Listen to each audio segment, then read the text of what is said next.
kami dari kelompok Hindu Buddha Buddha 2, Kerajaan Singasari dan Majapahit akan menjelaskan tentang jalur rempah yang ada di Indonesia. Sebelumnya belum jalur. Nama saya Zaki Supriyono. Nama saya Muhammad Sufwan. Nama saya Rifki Erlangga. Oke, pertama-tama saya akan menjelaskan Nusantara. Apa itu Nusantara? Oke, Nusantara adalah negeri yang diberkahi, dipilih Tuhan sebagai tempat pertama di bumi untuk menumbuhkan rempah. Tom Peirce dalam bukunya Summa Oriental Tratado Marokso Ate Aos Chins, Ikhtisar wilayah timur dari Laut Merah hingga negeri Cina, mengisahkan dalam pengalamannya selama berada di Nusantara pada awal abad ke-16. Ia menulis, para pedagang Melayu berkata bahwa Tuhan telah menciptakan timur untuk kayu cendana, Banda untuk pala, dan Maluku untuk cengkih. Barang dagangan ini tidak dapat ditemukan di tempat lain di dunia, kecuali di 3 tempat ini. Saya telah bertanya kepada banyak orang dengan sangat cermat dan sabar mengenai apakah tidak komoditas tersebut dapat ditemukan di tempat lain, dan semua orang menjawab tidak. Oke, lanjut. Masuknya Hindu dan Buddha di Nusantara dimulai pada awal Masehi melalui jalur perdagangan. Jalur rempah menjadi penghubung antara India dan Tiongkok pada abad kedua. Hal ini bermula karena para biarawan Tiongkok pergi belajar agama Buddha di Sufan Diva atau Sriwijaya dan di India. Muncullah kerajaan Hindu-Buddha antara abad ke-4 hingga abad ke-16 di berbagai wilayah Nusantara, berdiri ketika berbagai kerajaan yang beragama Hindu dan Buddha. Oke, lanjut. Jalur rempah kolonial Hindu Buddha di Kerajaan Singasari dan Majapahit merujuk pada perdagangan rempah-rempah yang terjadi selama masa kejayaan kedua kerajaan tersebut. Di wilayah Nusantara di Indonesia, meskipun Singasari dan Majapahit terkenal karena pengaruh Hindu Buddhanya, mereka perdagangan rempah-rempah juga memainkan peran penting dalam ekonomi mereka. Pada masa Singasari 1222 sampai 1292 Masehi, kerajaan ini merupakan penerus kerajaan Kediri dan didirikan oleh Raja Kertanegara. Singasari menguasai wilayah Jawa Timur dan sebagian Jawa Tengah.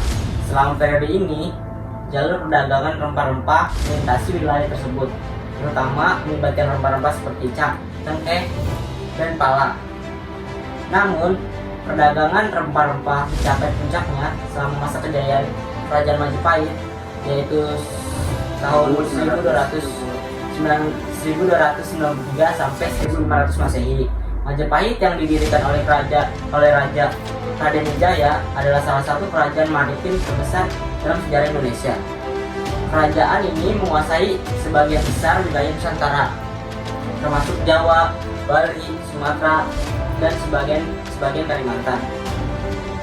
Perdagangan rempah-rempah seperti cengkih, pala, lada, kayu manis, dan palu kapulaga merupakan sumber daya yang sangat berharga bagi kerajaan Majapahit.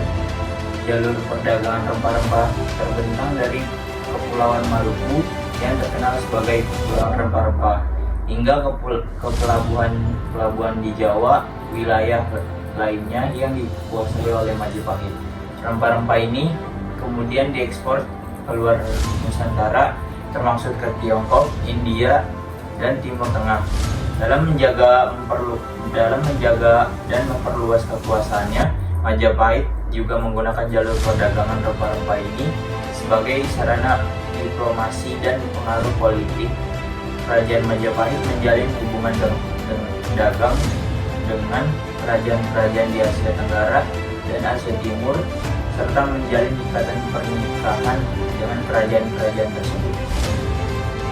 Perdagangan rempah-rempah di jalur ini menjadi faktor penting memperkaya ekonomi dan memperluas pengaruh Majapahit di wilayah tersebut.